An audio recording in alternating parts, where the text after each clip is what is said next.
मैं आमेर दुर्ग बोल रहा हूँ। मैं भारत के राजस्थान राज्य की राजधानी जयपुर के आमेर क्षेत्र में एक ऊंची पहाड़ी पर स्थित एक पर्वतीय दुर्ग हूँ। अगर आप जयपुर आते हैं और आपने मुझे यानी आमेर किले को नहीं देखा तो समझो आपने कुछ नहीं देखा। मैं आपको इस प्रकार अपने संपूर्ण किले का भ्रमण करवाऊंगा। सबसे पहले मेरे किले के तथ्य जो आज कई सरकारी और प्राइवेट परीक्षाओं में पूछे जाते हैं, फिर मेरे किले का चारों ओर किले का भ्रमण, फिर किले के ऊपर राजकीय शासकों की जानकारी और अंतिम में किले पर हुए आक्रमण और बाकी जानकारियां आपके साथ साझा करूंगा। आपसे निवेदन है वीडियो को अंत तक जरूर देखिए। यदि आप जयपुर के रेलवे स्टेशन से मुझे देखने आ रहे हैं तो आपसे मैं लगभग 13 किलोमीटर दूर रहूंगा, जहां से आप बस या टैक्सी से सुविधानुसार मुझ तक पहुंच सकते हैं। मैं आमेर दुर्ग राजस्थान के सभी महान दुर्गों में से एक हूँ। मेरे जयपुर के समीप अरावली पर्वत श्रृंखला की चोटियों में बसा मैं आमेर नामक स्थान पर स्थित हूँ। मेरे वजूद से तो आज मेरा पूरा आमेर कस्बा विश्वविख्यात है। राजा मान सिंह प्रथम ने सन 1592 में मुझे बनाने की शुरुआत की और उसके बाद आने वाली पीढ़ियों ने मुझे और भी सुंदर बना दिया। अलग अलग महलों और कई प्रकार के अनोखी वास्तुकला से परिपूर्ण भवनों का निर्माण कराकर मेरे इस भव्य किले का पूर्ण रूप से निर्माणाधीन होने में लगभग 157 साल लगे। मेरी विशेषताओं में सर्वप्रथम नाम आता है लायन गेट का, यानी कि सिंह पोल। सवाई जयसिंह द्वितीय ने 17वीं सदी में मेरे इस दरवाजे का निर्माण करवाया था। वहीं मेरे नजदीक आपको मेरे किले के स्वागत ढोल दिखेंगे, जो आज भी आपको अपनी मधुर और मजबूत आवाज का एहसास कराएंगे। जब मेरे राजाओं के शासन चलते थे तब उस समय जब भी मेरे इस दुर्ग में राजाओं के कुछ खास मेहमान आते थे तो इन स्वागत ढोल को बजाकर उनका भव्य स्वागत किया जाता था। इन ढोल नगाड़ों की आवाज से मैं गदगद हो जाता हूँ। इसके आगे मैं आपको दिखाता हूँ दीवाने आम। इनका निर्माण राजा मिर्जा जयसिंह ने करवाया था।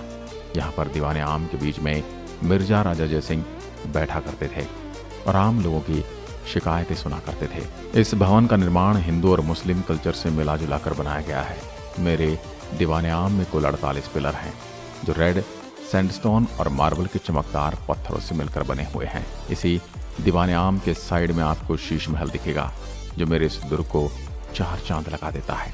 1621 में मिर्जा राजा जयसिंह ने इसके दरवाजे को बनाया था। इसका नाम है गणेश पोल। आप बारीकी से देखेंगे तो पूरे दरवाजे पर एकमात्र गणेश जी की मूर्ति उकेरी हुई दिखाई देगी, जैसे कि आप मेरे शीश महल को देख रहे हैं। उसके ऊपरी भाग को सुहाग महल कहा जाता है। उसमें सिर्फ मेरे महल की रानियों का ही प्रवेश की आज्ञा थी। जहां आप ये जालीदार खिड़कियां देख रहे हैं, जब भी राजा किसी युद्ध के लिए निकला करते थे उस समय इन्हीं खिड़कियों से उनकी रानियां राजा को विदा किया करती थी। रानियां, दासियों और मैं खुद भगवान से उनके युद्ध में विजय की प्रार्थना किया करता था। अब मैं आपको लिए चलता हूँ मेरे इन केसर के बागों में। इन केसर के बागों को लेकर 2 कहानियां प्रचलित हैं। पहली ये कि राजा जयसिंह ने 17वीं सदी में केसर के बागान जैसी खेती करवाने के लिए तालाब के बीच में निर्माण कराया, ताकि केसर की सुगंध से पूरा महल महके। मेरे कुछ स्थानीय लोगों का ये भी मानना है कि राजा जयसिंह ने केसर की खेती करने की कोशिश की, लेकिन राजस्थान एक गर्म प्रदेश होने के कारण वो इस काम में सफल नहीं रहे। अब मैं आपको मेरे किले के महलों में स्थित पुराने जमाने की गीजर दिखाता हूँ। उस समय पानी गर्म करने का तरीका बेहद ही अद्भुत था। इस छतरीनुमा छेद में लकड़ियाँ जलाई जाती थी और उसके ऊपर एक कॉपर की प्लेट लगी हुई थी, जो सीधा पानी के टैंक से जुड़ी हुई थी और गुप्त रास्तों के द्वारा वो गर्म पानी रानियों के उस समय के बाथरूम में भिजवा दिया जाता था। इस गीजर के पास मौजूद मैं टर्किश बाथरूम दिखा लाता हूँ।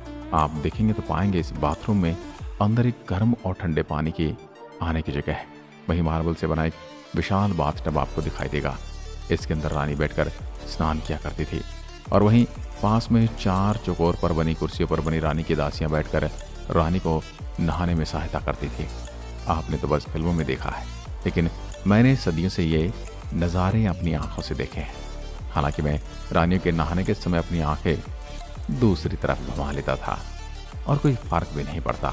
मेरे लिए तो बच्चों के समान थे। इन आविष्कारों से आप अंदाजा लगा सकते हैं कि मेरे ऊपर राज करने वाला राजा कितने आधुनिक विचार वाले थे।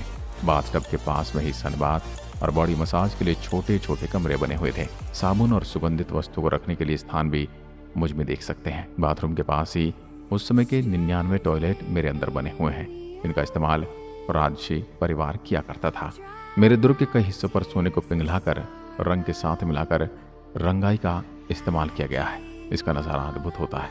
जब भी इस गोल्ड कलर की नक्काशी पर प्रकाश पड़ता तो उस प्रकाश को दूसरी ओर मोड़ देता है। इसके बाद मैं दिखाता हूँ मेरे ही दुर्ग में मौजूद दीवाने खास। पहले मैंने दीवाने आम दिखाया था जिसमें जनता की सुनवाई होती थी, लेकिन अब आपको खास लोगों के लिए बनवाए गए भवन को दिखाता हूँ जिसको मेरे किले में दीवाने खास नाम दिया गया है। इस दीवाने खास नाम के महल को विंटर पैलेस कहा जाता है। आपको बता दूं, मेरे इस महल के अंदर नक्काशीदार पेंटिंग में शीशों को बेल्जियम से मंगवाया गया था।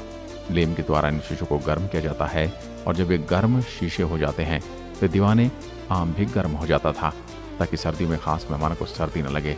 वहीं इस महल के छत पर हजारों शीशों को लगा दिया गया ताकि रात में जब कोई दिया इनके नीचे लगाया जाए तो ये मेरा पूरा भवन तरो ताज़ा कर दे और रोशनी से जगमगाता हुआ दिखाई दे। उस एक दिए की रोशनी का प्रतिबिंब हर शीशे में दिखने के कारण तारों से भरा आकाश महसूस होता था। आगे चलते चलते आपको मेरे महल में मौजूद 16वीं सदी का व्हील चेयर दिखाई देगा। इस व्हील चेयर को रानियां इस्तेमाल करती थी।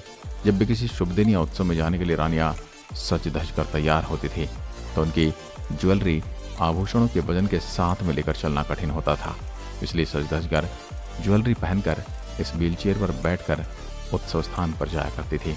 अब मैं आपको आगे दिखाता हूँ कि मेरे महल का 16वीं सदी का एयर कंडीशन यानी कि एसी या कूलर मान लो। ये जो आप सामने जालीनुमा दरवाजे देख रहे हैं यही मेरे यहाँ का एसी हुआ करता था। इस जाली के पीछे एक पानी का टैंक बना हुआ है और अंदरूनी सिस्टम के द्वारा यहाँ पर पानी की फुहारें गिरती रहती थी। बाहर से इस जाली पर गर्म हवा आती और जाली के ऊपर पानी लगातार गिरने से वह ठंडी होकर इस कमरे में दाखिल होती। इस वजह से ये कमरा लू से तपती गर्मी के हालात में भी मेरे यहाँ के शासकों को एसी यानी एयर कंडीशन जैसे ठंडक महसूस कराता था। वहीं ठंडे कमरों के ऊपर आप देखेंगे तो आपको कुछ छेद दिखाई देंगे। ये छेद रानियों को झूला लटकाने की वजह से हुआ करते थे। यही इन छेदों के बीचों बीच आपको एक छोटा सा शीशा दिखाई देगा। जब भी रानियां झूला झूलती तो इस शीशे में वो अपना चेहरा निहारती। अब मैं आपको दिखाता हूँ मेरे किले में स्थित राजा मानसिंह पैलेस। 1589 से लेकर 1614 ईस्वी तक महल का निर्माण चला। राजा मानसिंह की कुल 12 रानियां थी। उन्होंने सभी रानियों के लिए अलग अलग कमरों का निर्माण कराया था जो आज भी विद्यमान है। आपको जानकर थोड़ा अजीब लगेगा, लेकिन आपको बता दूं कि राजा मानसिंह अपनी किस पत्नी के साथ है वो दूसरी किसी भी रानी को पता नहीं चलता था। इसका कारण ये था कि राजा मानसिंह ने अपने कमरों से रानी के कमरे में जाने के लिए एक रानी के कमरे के लिए गुप्त द्वार बनवाए थे ताकि राजा किस रानी के कमरे में जा रहे हैं वो दूसरी रानी को पता न चले और इनके बीच में कभी झगड़ा ना हो। मेरे इस महल के ऊपरी छोर पर सैनिकों के रहने के लिए जगह बनाई गई है। रानी के महल की निगरानी करने वाले सभी सैनिक न तो पुरुष होते थे और न ही महिला। आप मेरी इस बात को जानकर चौंक जाएंगे कि इन रानी की निगरानी मेरे यहाँ के किन्नर किया करते थे जिन्हें सैनिकों के रूप में रखा गया था। मेरे किले के अंदर मौजूद एक दुकान है। उस दुकान से आज भी आप उस जमाने के सिक्के और कई प्रकार की चीज़ों को खरीद सकते हैं। अब मैं अपने बारे में कुछ और जानकारियाँ देता हूँ। मेरा आमेर प्राचीन काल में एक नगर हुआ करता था जो अम्बरीश ऋषि की तपोस्थली था और उसी के नाम पर यह नगर था। प्राचीन काल में आम्बेर, अंबिकापुर, अंबर, अम्बरीशपुर, अम्बावती आदि नामों से विख्यात था। इतिहास के अनुसार पहले यहाँ सुसावत मीणों का वर्चस्व था जिन्हें 11वीं शताब्दी यानी 1150 ईस्वी में कछवाहा राजा धोलाराय ने हराकर एक छोटे से दुर्ग का निर्माण करवाया। मेरे इस भव्य आमेर दुर्ग के महलों का निर्माण काले राजा मानसिंह ने शुरू करवाया था जो राजा मिर्जा जयसिंह के काल में पूर्ण हुआ था। बहादुर शाह प्रथम ने आमेर का नाम बदलकर एक बार मोमिनाबाद रख दिया था। 1599 ईस्वी में आमेर में बना होने के कारण मैं आमेर किला कहलाया। मैं आमेर दुर्गगिरी दुर्ग की श्रेणी में आता हूँ। बिशप हैबर ने मेरे महलों की सुंदरता को देखकर लिखा कि मैंने क्रेमलिन में जो देखा था और अल ब्रह्मा के बारे में जो कुछ सुना था उसी से बढ़कर ये महल है।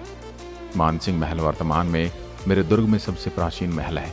मानसिंह के द्वारा बनवाए हुए उन्होंने यह महल साधारण रूप में बनवाए थे क्योंकि मानसिंह अपने जीवन काल में यहाँ पर कम ही रुके थे। मेरे किले में सबसे पुराने महल कदमी महल है। इन महलों का निर्माण 1237 ईस्वी में गद्दी पर बैठे राजदेव ने करवाया था और इन महलों में बनी एक छतरी ही मेरे शासकों का राज तिलक होता था। मेरे शासक पृथ्वीराज की रानी बालाबाई के नाम पर बनाई गई साल मेरे मुख्य महलों के पीछे स्थित है, जिसे बालाबाड़ की साल के नाम से प्रमुखता से जाना जाता है। मेरे प्यारे दर्शकों, क्या आप मेरे कभी इस दुर्ग में घूमने आए हैं?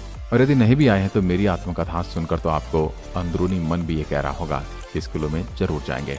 तो महानुभावों, महामेर का किला आप सभी का हार्दिक स्वागत और अभिनंदन करता हूँ और आपके आने की प्रतीक्षा भी।